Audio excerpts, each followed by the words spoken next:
사람으로 말미암은 것도 아니요 오직 예수 그리스도와 그를 죽은 자 가운데서 살리신 하나님 아버지로 말미암아 사도된 바울은 함께 있는 모든 형제와 더불어 갈라디아 여러 교회들에게 우리 하나님 아버지와 주 예수 그리스도로부터 은혜와 평강이 있기를 원하노라. 우선 3절까지 봉독드렸습니다. 오늘 지난 시간 갈라디아서를 바울이 쓰게 된 그 동기와 배경, 그 역사적 정황에 대해서 우리가 살피면서 갈라디아서의 그 본질적인 복음의 핵심이 무엇인지를 엿볼 수 있는 그런 내용들을 우리 첫 시간 서론적으로 확인했습니다. 오늘 이제 본격적으로 갈라디아서 본문 강론을 해가도록 그렇게 하겠습니다. 우리 지난 시간에도 잠시 언급한 대로 갈라디아서가 가지고 있는 복음적 파괴력은 그야말로 대단하다는 것이 역사적으로 이미 증명이 되었습니다. 천년을 넘어 마치 교회인 것처럼 그렇게 보였지만 실제로 교회가 아닌, 참된 교회가 아닌 중세 그 강고하고 딱딱한 껍데기 제도주의적 교회를 깨치고 수많은 영혼들에게 참된 그 복음의 자유를 선사하고 종교개혁의 횃불을 일으킨 그 말씀 중에 한 그 말씀이 갈라디아서 말씀입니다. 갈라디아서는 아주 짧은 바울의 편지이지만 갈라디아서가 함축하는 그 복음의 메시지가 그토록 사실은 그 돌파력이 있고 파괴력이 대단하다 하는 걸 우리 알 수가 있습니다. 그만큼 그 당대 그 갈라디아서를 쓸 수밖에 없었던 그 시대에 또 그리고 오고 오는 모든 시대에 복음이 복음답게 전거되지 않으면 얼마나 인간이 은혜의 복음으로부터 벗어나서 인간의 자기 공로 또 인간의 행위 이런 것들을 부각시키며 살 수밖에 없다는 것을 우리 갈라디아를 통해 알 수 있습니다. 우리는 그렇게 갈라디아서의 신학적 그 가치, 그 소중함 이런 것들을 전제하고 우리가 오늘 이 시대에도 너무도 적실한 갈라디아서를 우리 살펴가도록 하겠습니다. 1장 1절 우리가 살펴가는데 갈라디아서 전체가 이제 은혜의 복음 이렇게 되어 있습니다. 우리 이미 지난 시간에 갈라디아서는 갈라디아서 한 권으로 설명되는 게 아니라 로마서, 고린도 전후서로 이어지는 갈라디아서, 칭의의 복음, 그리고 하나님 무조건 의롭다 하신다. 그리고 교회가 성장의 여정을 거쳐간다. 그 과정을 거친다는 겁니다. 또 그리고 그 과정 자체가 얼마나 그 중요한지 모릅니다. 그래서 하나님이 교회를 세워가는 건축한다 이런 그 어원적으로 뜻이니까 하나님이 세워 가시는데 그 모든 여정들이 이루어졌을 때 그것이 결국 모든 것을 결론을 지어보니까 그것이 은혜였구나 하는 것이 갈라디아서 말씀입니다. 어떤 것으로도 설명이 안 된다는 겁니다. 그래서 갈라디아서가 은혜의 복음인데 그 은혜의 복음을 설명하기 위해서 두 개로 크게 대지가 나누어지는데 1장부터 4장 11장까지가 복음의 진정성, 복음이라는 게 진짜다. 쉽게 말하면 진정성, 저 사람 하는 말이 진정성이 있나 없냐 이런 것들 요즘 많이 따지지 않습니까? 워낙 말이 지금 요즘에 말이 풍부한 세대가 되다 보니까 그 말 자체가 중요한 게 아니고 그 말 자체가 진정성을 가지고 있느냐, 진짜냐 아니면 현란하고 오히려 속이는 그런 말이냐. 말을 잘한다고 해서 그게 진리를 담보하는 게 아니라는 거죠. 그래서 복음이라는 것이 이렇게 바울에게 하나님이 그리스도를 계시를 통해 주신 복음이 이렇게 진정성이 있다. 이것을 이제 밝힌 다음에 이제 복음의 은혜성을 밝히는 것이 그렇게 갈라디아서 이어집니다. 복음 진짜다. 진짜 복음이라는 건 은혜를 담보하고 있다. 어떤 인간의 행위, 공로가 거기에 개입되거나 게재될 수가 없다. 그래야 우리는 100% 하나님을 찬양하게 된다. 하는 것이 갈라디아 전체의 그 메시지입니다. 그 진정성을 변증하는 데 있어서 복음이 그 다음 따라나오는 게 절대성입니다. 자, 이 절대라는 말은 현대사회에서 잘 안 쓰는 말입니다. 학자들 세계라든가 진리를 추구한다든가 뭐 이런 데에서 이 절대성이라는 말이 칸트 이후에 계몽주의 완성자인 칸트 이후에 이 절대성이라는 말을 쓰는 걸 다 주저합니다. 그리고 20세기에 들어와서 더 그게 강화가 된 거죠. 어떤 사람이 주장하고 말하는 걸 절대적이다. 이런 말 하는 사람은 그 학계에서 그 축출이 되는 거죠. 네가 뭔데 그 절대성이라는 말을 쓸 수 있느냐? 이렇게 말한다는 거죠. 그래서 모름지기 오늘 이 시대에는 상대주의의 세계가 돼버리고 말았습니다. 뭐 네 말도 좀 일리가 있지만 내 말도 일리가 있어, 이런 식이죠. 어떤 주장이 절대적이라는 걸 담보할 수가 없다. 네가 말하는 그 말을 절대적이라고 확정할 수 있는 근거가 뭐냐? 이렇게 물으면 뭐 내가 이렇게 생각을 해보니, 내가 이렇게 경험을 해보니, 그건 네 생각이고 네 경험일 뿐이지 않느냐? 이렇게 된다는 거죠. 그래서 이 시대에는 절대서란 말에 대해서 두려워하고 또 안 씁니다. 말하는 사람 자체가 이상한 사람이 되기 때문에. 그러나 성경의 세계로 들어오고 오늘 이 갈라디아서의 진리의 세계로 들어오면은 하나님께서 바울에게 이 절대성을 담보하고 절대성을 딱 걸고 이제 하나님께서 복음을 전파하게 하셨다는 겁니다. 그러면 무슨 근거와 이유에서 이 절대성을 말할 수 있느냐? 이게 우리의 그 질문이 되지 않습니까? 도대체 바울은 온 세상 사람들이 절대적인 걸 말할 수 없다. 어떤 주장도 그 시대와 그 상황에 매여 있기 때문에 그 시대와 상황의 아들일 뿐이다. 뭐 이런 주장이에요. 그러니까 그건 언제든지 바뀔 수도 있고 또 상대화될 수밖에 없다. 이런 거죠. 그래서 오늘 우리가 모름지기 갈라디아서를 지금 살펴가면서 이 복음의 절대성을 우리가 지금 이제 이야기를 하게 되고, 바울이 또 실제로 이렇게 말합니다. 그 절대적이라는 것을 담보할 수 있는 그 근거가 뭐냐? 바로 나오는 게 그리스도의 계시로 말미암았다. 이렇게 이제 바울이 설명을 해 들어간다는 거죠. 그래서 인간이 진리를 발견하는 그 원천을 따지면 두 가지밖에 없습니다. 인간 편에서는 하나는 사색, 하나는 관념의 세계가 있고 하나는 어떤 것을 경험을 했을 때 이걸 나는 진리라고 올바르다고 본다 이런 거죠. 이 두 가지밖에 없어요. 이게 관념론이고 이게 경험론입니다. 구라파 철학에서. 그러니까 생각을 많이 하고 또 이렇게 관념의 나래를 많이 펼치는 그 대륙 철학에서는 이 관념론을 주장하고, 영미 철학에서는 그 사람들은 실천적이고 아주 실험적이고 과학적인 이런 사람들은 생각을 많이 한다고 해서 진리를 담보할 수 있는 게 아니라 그 생각이 경험적으로 입증이 되느냐, 입증되어야 그게 진리다, 이런 식이에요. 성경은 이것도 아니고 저것도 아니에요. 이걸 고린도전서에서 아주 절묘하게 사도 바울이 논파를 하는데, 사람들의 생각으로도 경험으로도 알 수 없는 성령의 감동에 의해서 됐다. 이렇게 바울이 고린도전서 앞부분에도 그 말을 하는데, 오늘 이 본문 갈라디아서도 마찬가지입니다. 인간이 생각하고 인간이 경험한 것이 진리를 담보할 수 없다는 거예요. 약간의 일리는 있을 수 있어도 그게 진리라는 말은 절대적인 걸 담보하기 때문에 말할 수 없다는 거예요. 그래서 위로부터 내려와야 된다. 그래서 이걸 계시라. 하나님, 살아계신 하나님, 영원히 변치 않는 영원하신 그 하나님, 절대적이신 그 하나님이 당신이 나타나서 그걸 바울에게 보여줘야, 그래야 절대성이라는 게 드디어 말할 수 있는 근거가 된다는 겁니다. 바울이 그렇게 말하는 거죠. 그래서 여러분과 제가 이 교회는 특별히 오늘 우리 교회로 모이지 않습니까? 교회는 세상에서 구별된 모임입니다. 에클레시아 하는 게 그 헬라어에서 교회 하는 것이 에클레시아를 우리가 번역해서 교회라고 번역을 했는데, 어둠의 죄악 가운데서 어둠의 세계 살아가는 우리들을 밖으로 이렇게 불러내었다, 이런 존재입니다. 그래서 우리는 특별한 하나님의 인도와 부름 속에 지금 와 있는 사람들인 거죠. 우리 교회라는 게 정말 놀라운 하나님의 축복 속에 있다고 우리는 그렇게 믿지 않습니까? 우리가 하나님의 자녀로 그리스도의 지체로 오늘가 우리가 이 복음의 절대성을 같이 나누는 이런, 우리는 인간 편에서 뭐 생각을 많이 했다라든가 뭐 이렇게 했다라든가 인간이 많은 경험을 했다, 이런 걸로 생각이라든가 경험이 불필요하다 이런 뜻은 아니에요. 기독교 진리가.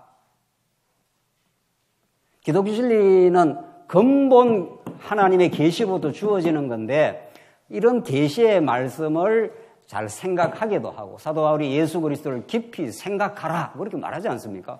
우리 예수 믿는 사람이 생각이 없겠어요? 또 예수 믿는 사람이 경험을 안 하느냐 말이죠. 우리 교회도 다 경험 아닙니까? 이런 일도 경험하고 저런 일도 경험하고 세상살이도 경험하고 다 필요해요. 그러나 계시의 말씀이 절대적으로 주어지지 않는 한 어떤 생각과 어떤 사색과 어떤 경험도 절대화될 수가 없다. 이런 이야기죠. 사도 바울이 지금 이제 강조하는 부분은.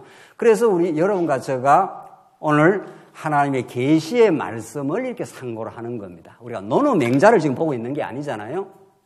플라톤의 뭐 국가론을 우리가 읽고 있는 게 아니라 말이죠. 그런 걸 읽어볼 수도 있는 거지만은 그걸 읽고 우리의 생명을 거기다 담보를 한다든가 우리의 미래를 거기에 맡긴다든가 할 수 없다는 거죠. 왜? 절대적이지 않으니까. 그것이 우리의 영원한 구원과 절대적인 가치와 미래를 담보해 주지 않습니다. 어떤 것도. 그래서 사도 바울이 내가 이렇게 깨달은 하나님께서 그리스도의 계시로 이렇게 진리를 깨달았고 이것을 사람들과 의논하지 않았고 하나님이 다메섹에서 나를 불러서 깨닫게 해주신 것이다. 이렇게 바울이 지금 설명을 해갑니다. 왜냐하면 그걸 설명을 해야 거짓 선생들이 바울이 전가한 것이 틀렸어, 잘못되었어, 부족해 이렇게 갈라디아 교회와 그 주변 교회를 요란시키고 흔들어 놓고 있었기 때문에 바울이 자기가 전한 복음의 진정성을 그 중에서 이 절대성을 이렇게 강조를 하고 있는 중입니다. 그래서 오늘 정말 우리가 이 갈라디아서를 따라가면서 정말 우리가 믿는 게 절대적이냐 우리가 정말 질문해 볼 필요가 있고 그 답을 우리는 갈라디아에서 얻을 수가 있습니다. 우선 사도 바울이 이렇게 길게 자기 사도직을 설명하는 서신이 없습니다. 다시 한번 보십시오. 사람들에게서 난 것도 아니요. 사람으로 말미암은 것도 아니요. 이 서론이 길어요. 바울이 자기를 설명하는 게. 왜냐하면 그 이유가 있다는 거 아니에요. 우리 지난 시간에 확인한 대로 바울지가 사도 아니야. 바울의 사도직을 흔들어 놓는 거죠. 그 말은 바울의 사도직을 흔들어 놔야 바울이 전가한 복음의 진정성을 흔들 수가 있기 때문에 그렇습니다. 그래서 바울이 그걸 알기 때문에 이제 참 안타까운 그 편지인 겁니다. 이 갈라디아 편지가 사람들에게서 난 것도 아니요, 사람으로 말미암은 것도 아니요, 사람에게서 난 것도 아니고 사람을 통과해서 이렇게 드러난 것도 아니다. 이게 하나님으로부터 주어진 것이다. 그 말을 지금 하려고 자기가 지금 사도직에서 설명을 합니다. 오직 예수 그리스도가 그를 죽은 자 가운데서 살리신 하나님 아버지로 말미암아, 이 말미암아 하는 게 중요한 지금 그 단어예요. 사실은 디아 헬라어로 그걸 통해서만 온다는 거예요. 그 채널이 그거밖에 없다는 거예요. 어떤 주장을 하는 그 채널이 거기로부터만 이어지고 사도 바울의 사도직이라는 그것도 채널이 딱 하나밖에 없다는 거예요. 예수 그리스도와 하나님 아버지로부터 말미암아서 왔다.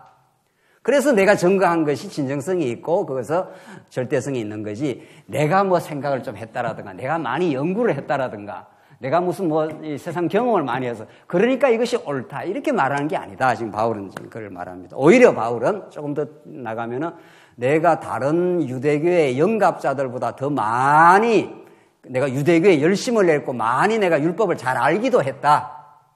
그것이 진리 절대성을 담보하지도 않는다. 예수 그리스도가 다메섹 도상에서 찾아오셔서 내게 열어주신 것이다. 지금 그 말이죠. 그렇다면 우리도 마찬가지인 거죠. 여러분과 제가 지금 복음이 절대적이다. 언약 성취가 절대적인 하나님을 전가한다. 이렇게 지금 믿어가지 않습니까? 그것이 내가 잘 연구를 했다든가 내가 공부를 많이 했다라든가 뭐 열심히 있게 뭘 해서 깨달아진 건 아니라는 거죠. 그러면 그것처럼 신율법주의가 없는 거죠. 뭐 율법주의가 언제든지 등장합니다. 이 당시에만 율법주의가 이렇게 준동하고 등장해서 교회를 흔들어 놓은 게 아니라 언제라도 율법주의는 등장을 해요. 우리가 조금이라도 복음의 절대성에 대해서 확신을 하고 정말 하나님 살아계심이라는 것은 어떤 그 주장 하나님 살아계심이라는 건 여러분과 저가 생생하게 살아있는 것보다 더 살아계십니다. 지금 절대적으로 그걸 우리가 믿어진다라든가 깨달아진다든가 이건 갈라디아서의 표현대로 말하면 전적인 은혜라는 겁니다.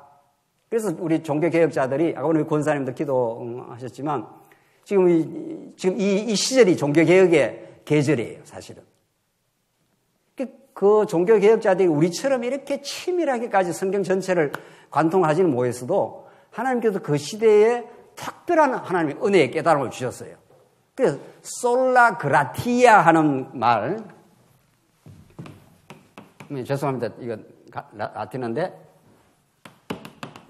그레이스 이거 은혜입니다. 그 솔라 이 5가지 솔라 그래요. 오직 하나님의 영광, 오직 그리스도, 오직 믿음, 오직 은혜, 오직 그리스도. 종교개혁자들이 오직 이걸 그렇게도 강조를 했습니다. 다른 게 옆에 붙을 수가 없다. 오직 하나님의 은혜다. 이게 종교개혁자들이 특히 루터가 이 갈라디아서를 통해서 깨달았던 복음의 내용이었습니다. 그러니까 그 당시에 그 종교개혁이라는 건 생생한 운동이었습니다. 살아있는 운동이었다는 거죠. 그래서 정말 바울이 지금 자기를 소개를 하는데 이렇게 길게 지금 소개를 한다는 거죠. 사람들한테 난 것도 아니요. 사람으로부터 말미암은 것도 아니요. 오직 나오잖아요. 여기도 오직. 솔라 하는 게 오직이에요.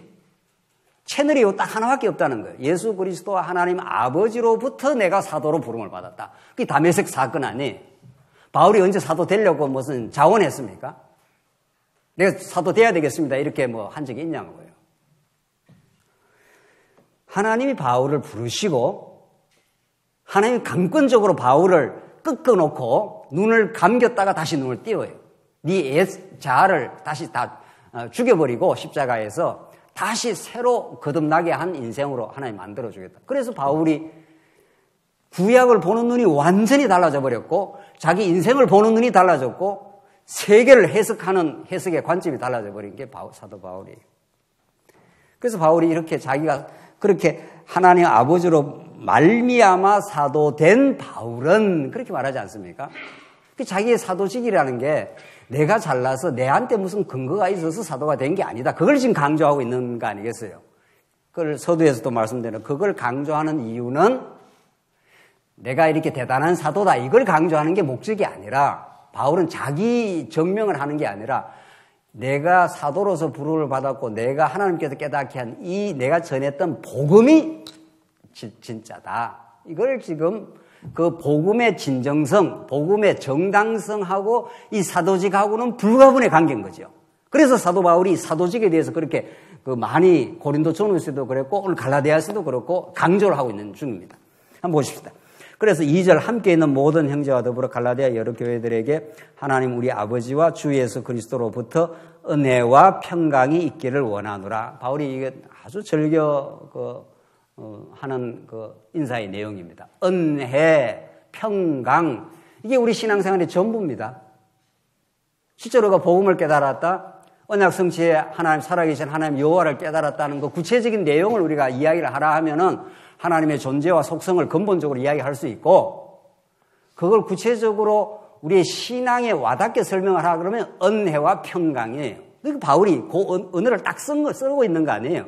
바울이 한 글자 한 글자는 하나님의 영감으로 말미암아 축자적으로 영감이 된 겁니다. 한자 한자를 바울이 마음대로 쓴 게 아니고 하나님이 성령의 감동에 따라서 이거는 글을 써본 사람은 알아요. 글을 쓴 사람은 마지막 원고가 몇 번 퇴고를 하고 고치고 해서 마지막에 뭘 글을 쓸 때 한 글자도 자기의 사상을 전달하기에 빗나가는 걸 고칩니다, 그걸. 왜냐하면 한 단어가 삐뚤어지면 전체 사상이 삐뚤어질 수가 있는 거니까.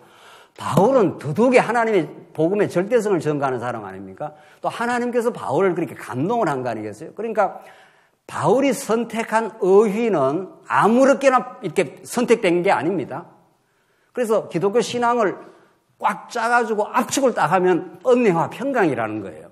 그러니까 그걸 성도들한테 지금 이렇게 기원해주고 있지 않습니까? 너희들에게 하나님의 은혜와 평강이 있기를 참으로 바란다. 이게 기독교 신앙의 그걸 압축을 하면 그게 가장 중요한 거니까. 은혜를 은혜로 깨닫게 되면은 우리는 모든 허탄한 자기중심 세계관에서 완전히 벗어납니다. 우리가 다 복잡하고 어렵고 한 거는 자기중심적 세계관, 내가 뭔가를 하고 있다는 자기 근거, 자기 챙김, 자기 영광, 이런 것에 우리가 다 죄인들이 빠져있기 때문에 분노하고 갈등하고 복잡하고 그런 거지, 그 모든 것들을 싹 빗자루로 썰듯이 싹 썰어버리고 온전히 하나님의 은혜다. 이렇게 되면 그때부터 다 마음의 평강이 찾아옵니다. 그래서 그 다음 따라오는 게 평강이라는 겁니다. 이 평강 에이레네 하는 이 헬라어는 우리가 세상에서 말하는 심리적 평강이 아닙니다. 여러분도 돈이 있거나 뭐 건강하거나 뭐 삶이 여유가 있으면 좀 잠시 평안하지 않습니까? 안 그런가요?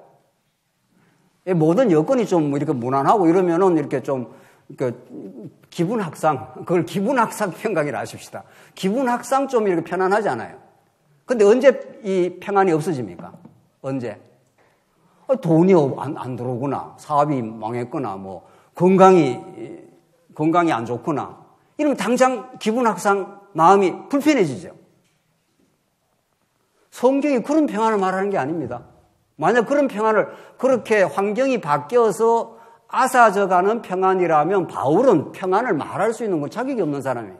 바울처럼 많이 도망치고 쫓겨다니고 두들겨 맞고 감옥에 갇히고 로마 감옥이 도대체 어떤 감옥인데 말이죠. 요즘처럼 감옥이 요새 괜찮답니다. 뭐 먹고 살 일 없으면 감옥 들어가서 좀 살다 나오면 괜찮대요. 예. 밥 주지 뭐 운동 시켜주지 말이죠. 좀 깝깝해서 그렇지.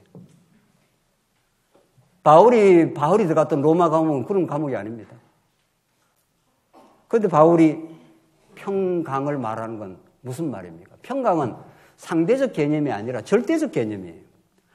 하나님의 언약 속에 들어있다 이런 뜻입니다. 하나님의 관계 속에 바울이 들어있다 이런 뜻이에요. 모든 우리 택한 성도들이 하나님의 절대적인 언약의 보호와 소망과 약속의 성취 속에 여러분과 제가 들어있고 우리가 죄악 때문에 하나님과 원수가 됐는데 언약대로 예수가 오셔서 그 모든 죄악을 철폐해버렸습니다. 그리고 하나님과 화목되게 만들어버렸어요. 그래서 한번 맺은 그 언약은 변개됨이 없습니다. 그걸 평강이라고 합니다. 성경에서. 기분이 좋으면 평강했다가 기분이 나쁘면 평강 없어도 그런 평강 말고 말이죠. 그건 왔다 갔다 하는 평강이잖아요. 성경은 그런 평강을 말하지 않습니다. 어떤 경우에도 바뀌지 않는, 변개되지 않는 하나님의 신실하심. 한번 하나님께서 죄를 십자가로 사하시고 영원히 하나님의 자녀가 되게 하심. 그래서 바울이 그걸 깨닫고 평강하다 그럽니다. 그게 은혜니까요. 그래서 주어진 평강입니다. 그래서 우리가 심리적으로, 기분학적으로 조금 이렇게 고통과 어려움이 있을 수 있습니다. 그러나 그것이 있다고 해서 삶에 고통이 오고 어려움이 생긴다고 해서 하나님과의 절대적으로 맺어진 관계 속에서 이어지는 에이레네, 그 그리스도와 함께 멍에를 맨 그게 사라지지 않는다 이런 뜻입니다. 그러니까 바울이 힘든 여정들을 갔지만 감옥에서 평강한 거죠. 왜? 하나님하고 관계가 확고하니까. 바뀌지도 않습니다, 그거는. 어떤 상황이 와도 그게 변하지 않습니다. 그것이 하나님의 은혜로 주어진 평강이라는 겁니다. 하나님 우리를 자녀로 삼으셨다. 그리고 고단한 일은 있을지 몰라도 천국 갈 때까지 하나님 절대적으로 우리 하나님의 자녀를 지켜주신다. 이런 언약의 신실성을 근거로 한 평강입니다. 바울은 그런 평강을 본인이 느꼈고 누렸고 성도들이 그걸 함께 나누고 있는 중입니다. 4절 보시면 그리스도께서 하나님 곧 우리 아버지의 뜻을 따라 이 악한 세대에서 우리를 건지시려고 우리 죄를 대속하기 위하여 자기 몸을 주셨으니 그리스도께서 대속의 죽음을 주셨는데 이게 자기의 뜻을 따라 된 게 아니라 하나님 곧 우리 아버지의 뜻을 따라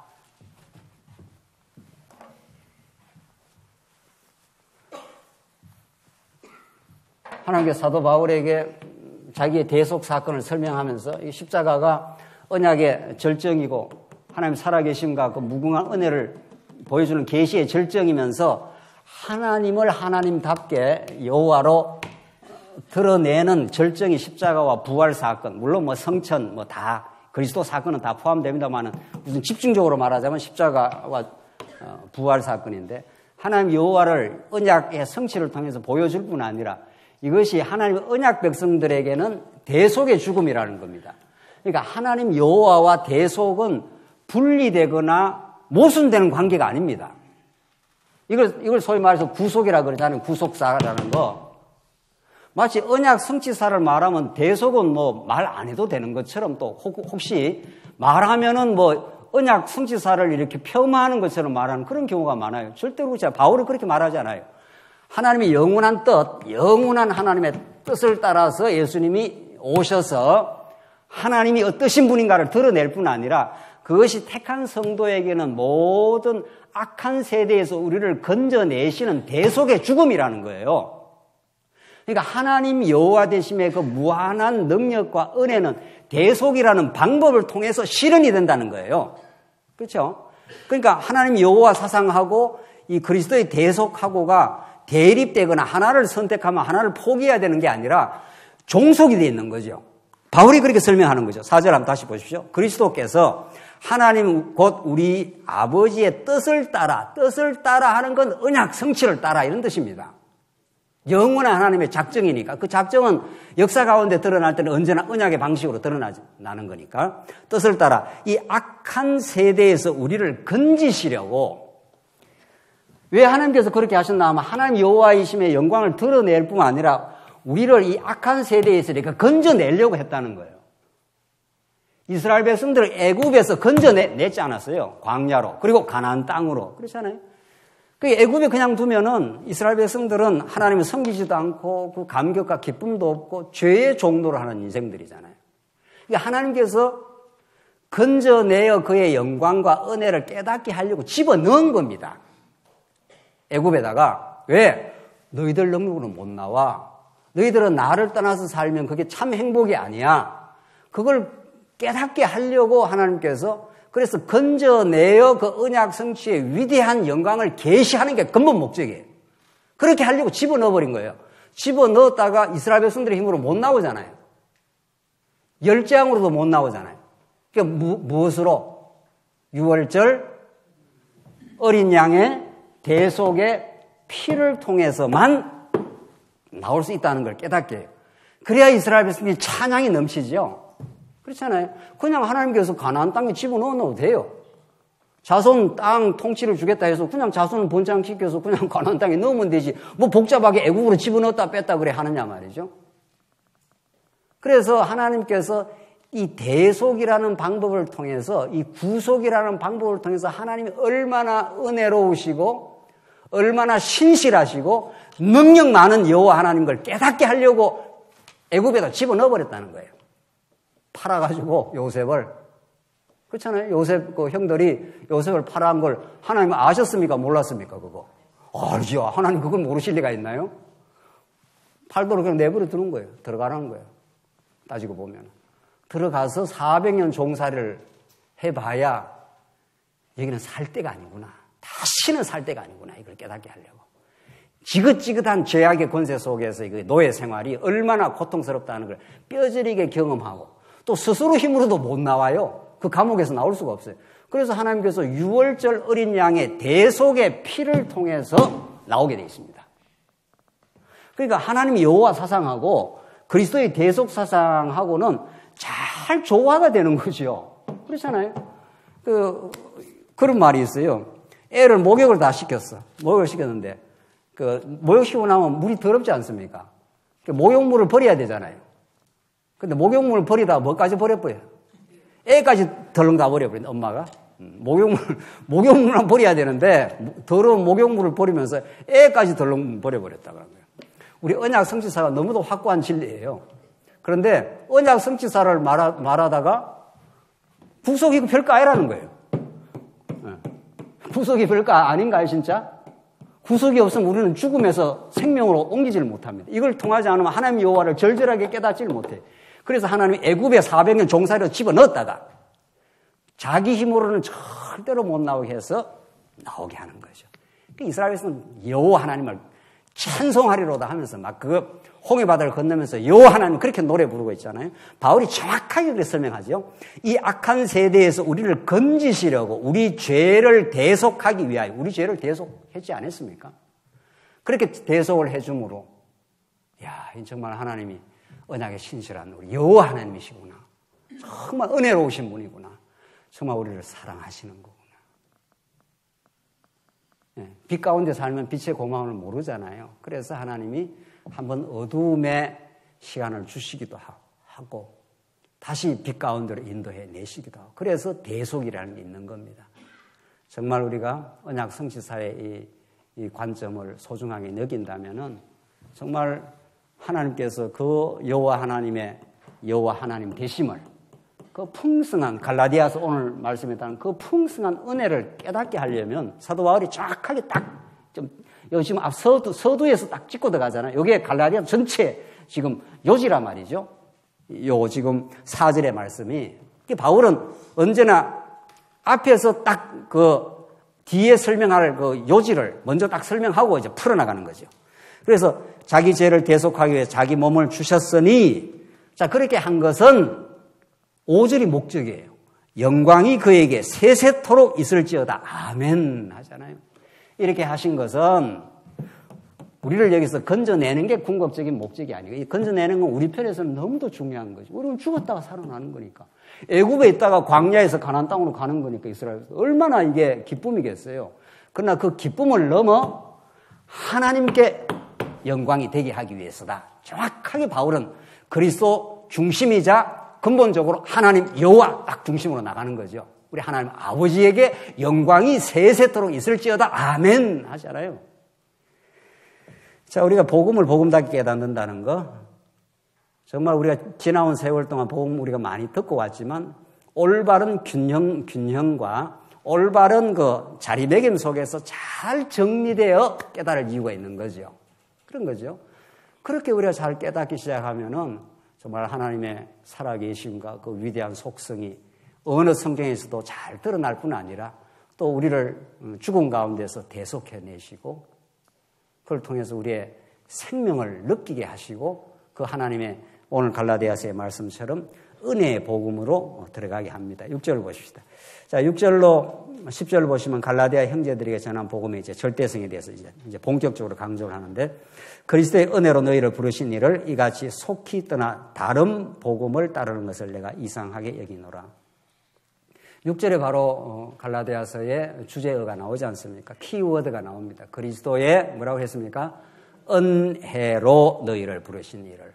하나님이 갈라디아 성도들을 하나님께 불러내어서 갈라디아 성도는 어떤 성도입니까? 전혀 이방인들입니다. 전혀 복음에서 들어본 적도 없고 하나님 여호와에 대해서 들어본 적도 없는 사람들. 그러니까 하나님께서 바울을 이방인의 사도로 불러가지고 안디옥으로 그리고 갈라디아 지방으로 나중에는 헬라 반도로 이렇게 로마로 이렇게 점점 옮겨갔지 않습니까? 그러니까 갈라디아 성도들 입장에서는 이게 전혀 몰랐던 내용이에요. 상상도 못했던 내용이에요. 하나님이 살아계시고 그의 아들이 우리를 위해서 십자가에 죽으신다 하는 것은 상상도 못하는 내용이란 말이죠. 그래서 그리스도의 은혜로 너희를 부르신 이를 이같이 속히 떠나 바울이 굉장히 마음이 지금 상한 겁니다. 이 갈라디아 성도를 사랑하는 바울의 입장에서는 어째 이렇게 너희들이 내가 전한 은혜의 복음으로부터 속히 떠나게 되냐. 이게 몇 년이 됐다고 얼마가 시간이 지났다고 지금 그런 안타까운 지금 표현이죠. 다른 복음을 따르는 것을 내가 이상하게 여기노라. 7절 다른 복음은 없나니 8절 다른 복음 9절 다른 복음이 4번이나 반복적으로 나와요. 그 성경에서 계속 이렇게 반복을 하는 것은 굉장히 중요하고 그리고 이 저자가 물론 기자지요. 기자가 강조를 하고 있는 중이죠. 다른 복음 없어. 내가 하늘의 계시로 받은 이 은혜의 복음 외에는 다른 복음이 있을 수가 없어. 너희들이 지금 다른 복음에 지금 혼란을 겪고 있는 거지. 지금 이렇게 말한단 말이죠. 그래서 7절 다른 복음은 없나니 다만 어떤 사람들이 너희를 교란하여. 이게 어둠의 세력이에요. 어둠의 세력은 자꾸 복음을 복음으로 듣지 못하도록 만드는 거 아니겠어요? 그렇잖아요? 그렇게 하려고 하는 가장 주 타켓이 복음 전도자를 믿지 못하게 만들어버리는 거란 말이죠. 저 사도 아니야. 이러면 듣는 사람이 처음에는 뭐 우리가 잘 들었는데 이러다가 사도 아니야 계속 하면은 거기 한번 세뇌를 딱 걸려버리면은 복음을 전해도 이렇게 벌써 색안경을 끼고 이렇게 들어버려요. 이 사실은 굉장히 무서운 일입니다. 이 교회 안에서. 그래서 교회 안에서 복음을 전하는 사람에 대해서 그 신뢰관계를 갖는 건 굉장히 본인들한테 중요합니다. 사실은.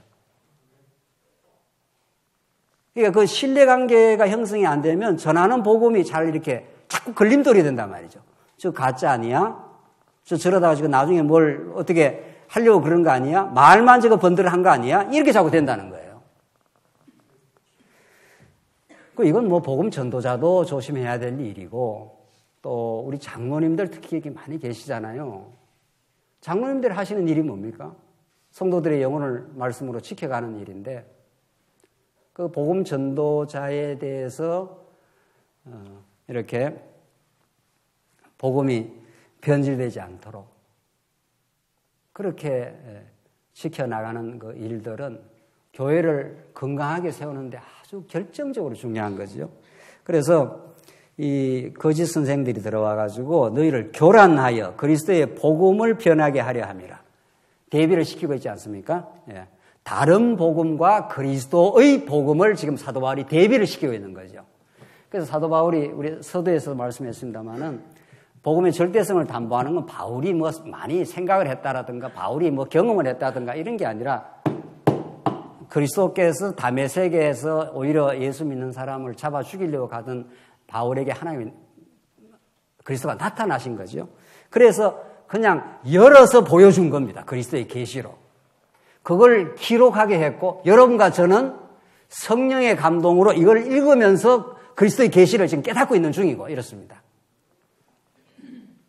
그러니까 이거 외에는 없다는 거예요. 이 66권 이 창세기부터 계시록까지 이렇게 풍부하고 일관된 이 진리 외에는 절대적인 복음이 없다는 겁니다.